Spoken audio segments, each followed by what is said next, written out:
Donc pour Salomon, donc leur chaussure haut de gamme, ce qu'on a développé, c'est le colorant bleu là-dessus, pour un polymère technique. Ils avaient un problème qu'ils avaient, c'était l'électricité statique sur les granulés de colorant, ce qui, lors de la fabrication, empêchait d'avoir une couleur régulière, tout le temps le même bleu, donc on avait un bleu plus foncé, plus clair. Donc ils nous ont demandé de leur développer un colorant qui tienne en extérieur aux UV et aux intempéries, mais qu'on puisse apporter le côté anti-électricité statique.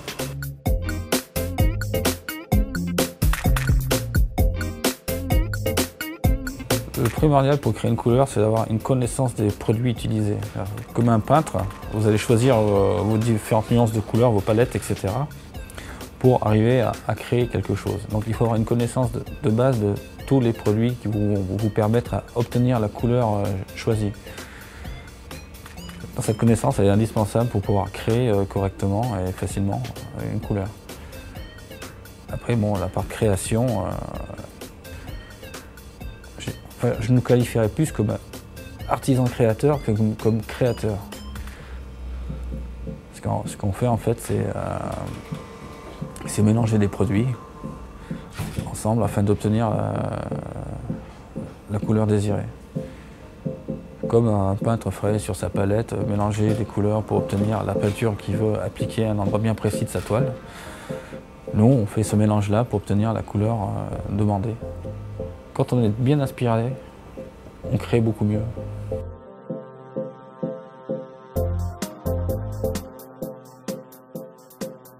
J'ai toujours dit, un bon coloriste est un vieux coloriste. C'est lui qui va juger, se dire, bon, ben, la couleur là, elle est bonne. Il n'y a pas besoin d'aller plus loin et ça va beaucoup dépendre du domaine, parce que si vous fabriquez, on va dire, des commodités, la couleur, l'exactitude, c'est pas ce qu'il y a de plus important. Par contre, dans certains domaines, on vous dit c'est cette couleur-là qu'on veut et on ne veut pas un écart. Et c'est là que le coloriste il va dire bon, j'estime que cette couleur-là, l'écart, parce qu'il y a toujours un écart, mais l'œil humain ne le voit pas, donc j'estime que la couleur est bonne. Je dirais plutôt créateur. Je sens plutôt créateur que chimiste. Chimiste, je dirais, c'est la personne qui développe le pigment. Nous, après, on utilise le pigment, on l'assemble avec d'autres pigments ou d'autres produits, des additifs. Et donc là, je dirais plutôt créateur, artiste, des fois magicien. Et c'est peut-être par là qu'on a la création dans la couleur. C'est-à-dire, on a des outils, la manière dont on va se servir des outils pour arriver à la couleur va être différente suivant les personnes. Sachant qu'il y a toujours un socle commun à tous, hein. On part tous des mêmes ingrédients de base qu'on va mélanger en fonction pour obtenir la couleur. Et la partie créative, c'est les moyens qu'on va utiliser peut-être légèrement différents par rapport à une autre personne pour arriver sur cette couleur. C'est toujours pareil, l'inspiration vient de la connaissance de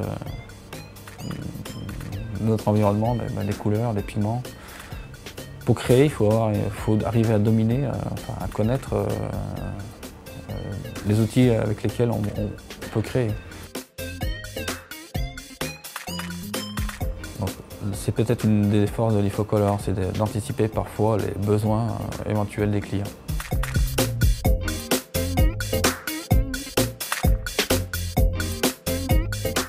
Ouais, leur point fort, c'est vraiment la rapidité.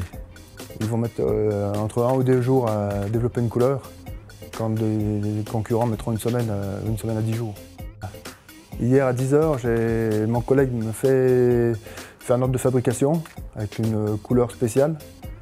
Le sous-traitant va le moule monter et il avait besoin du colorant immédiatement. J'appelle l'Ifocolor, on va dire à 15 h, le colorant était fait, quoi. Donc là, il n'y a pas mieux, je vais vous dire. Il n'y a pas mieux dans le coin. Et après, ils connaissent d'autres gammes de prix, donc ils font des colorants qui nous correspondent, quoi. Avec l'Ifocolor, on sent qu'on est un client privilégié, quoi.